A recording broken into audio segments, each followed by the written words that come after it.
રાજકોટ અગ્નિકાંડ બાદ સરકારે મંજૂરી માટે નવા નિયમો બનાવ્યા છે। Amusement park, game zone, boating તેમજ રોપવેની મંજૂરી માટે નવા નિયમો બનશે।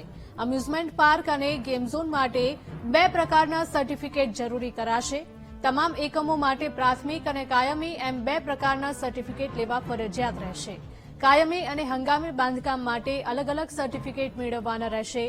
નવી વેબસાઇટનું ગૃહ, મહેસૂલ, ટાઉન સહિતના વિભાગોની વેબસાઇટ સાથે જોડાણ કરવામાં આવશે અને તમામ એકમોની ઓનલાઈન મંજૂરી, સ્થળ તપાસ અને સર્ટિફિકેટ વેબસાઇટ પર જોઈ શકાશે અધિકારીઓ દ્વારા। તો આગામી 1 મહિનામાં નવા નિયમો અને સર્ટિફિકેટને લઈને વેબસાઇટની કામગીરી પૂર્ણ કરાશે।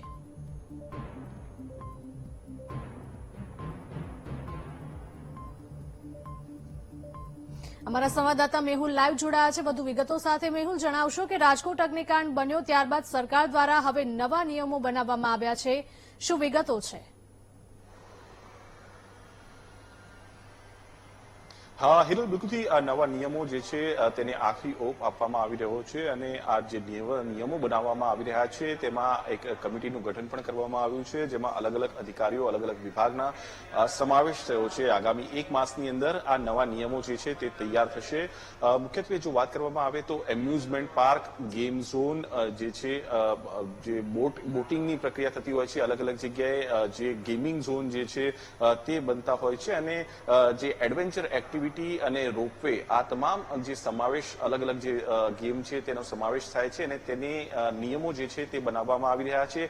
એડવેન્ચર એક્ટિવિટી જે છે તેને પણ પ્રાધાન્ય જે છે તે ગુજરાતમાં આપવા માટે કામગીરી ચાલી રહી છે અને તેના માટે પણ નવા નિયમો બનાવવામાં આવી રહ્યા છે। રાજકોટનો જે અગ્નિકાંડ થયો છે, જ્યાં પણ લેપ્સિસ રહ્યા છે, તે લેપ્સિસ કઈ રીતે દૂર કરી શકાય છે તેના માટે આ નવા નિયમોને જે છે તેનો સમાવેશ કરવામાં આવશે। સ્થળ તપાસ જે છે તે કરવામાં નથી આવી તેવા અધિકારીઓ, કર્મચારીઓને સસ્પેન્શન સુધીની કામગીરી છે જે પગલા હાથ ધરાયા છે હિરલ, અને આ પરિસ્થિતિની અંદર હવે જે નવા નિયમો છે તેને વધુ સરળતાથી કઈ રીતે સર્ટિફિકેશન થઈ શકે છે તે માટે કામગીરી હાથ ધરાઈ છે।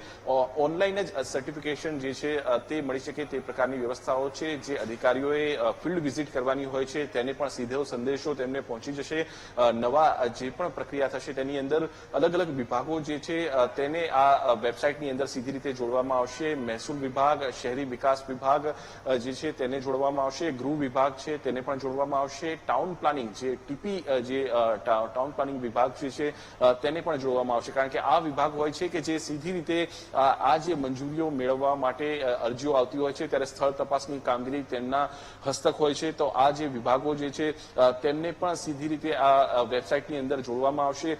ગેમિંગ ઝોન જે છે, અત્યારે હાલ જે ગેમિંગ ઝોનની અંદર આગ લાગી હતી રાજકોટની અંદર હિરલ, તો આ જે ગેમિંગ ઝોન છે તે ગેમિંગ ઝોનની અંદર જે 2 પ્રકારના સર્ટિફિકેશન જે છે તે લેવામાં આવશે, તે પ્રકારના નિયમો બનાવવામાં આવી રહ્યા છે। જે ગેમિંગ ઝોન છે એક પરમેનન્ટ ગેમિંગ ઝોન હોય છે અને એક જે છે તે ગેમિંગ ઝોન એવા હોય છે કે થોડા સમય માટે આવતા હોય છે, વેકેશનની અંદર આવતા હોય છે।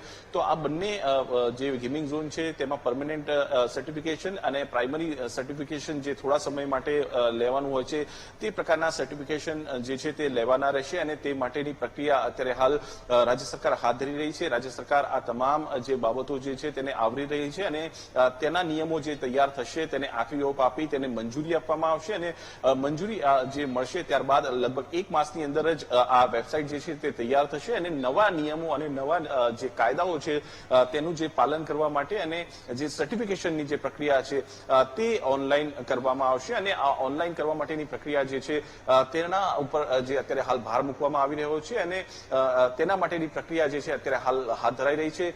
સૌપ્રથમ પ્રાથમિકતા નિયમો બનાવવાની રહેશે। આ નિયમો જે તૈયાર થઈ જશે ત્યારબાદ આ ઓનલાઈન સર્ટિફિકેશન મેળવવાની પ્રક્રિયા માટે વેબસાઇટની જાહેરાત કરવામાં આવશે અને વેબસાઇટ લોન્ચ કરી આ તમામ પ્રક્રિયાઓ જે છે તેના ઉપર સીધી નજર અધિકારીઓ રાખી શકે તે પ્રકારની આ વ્યવસ્થાઓ તૈયાર કરવામાં આવશે। જી બિલકુલ મેહુલ, તમામ માહિતી બદલ આપનો આભાર।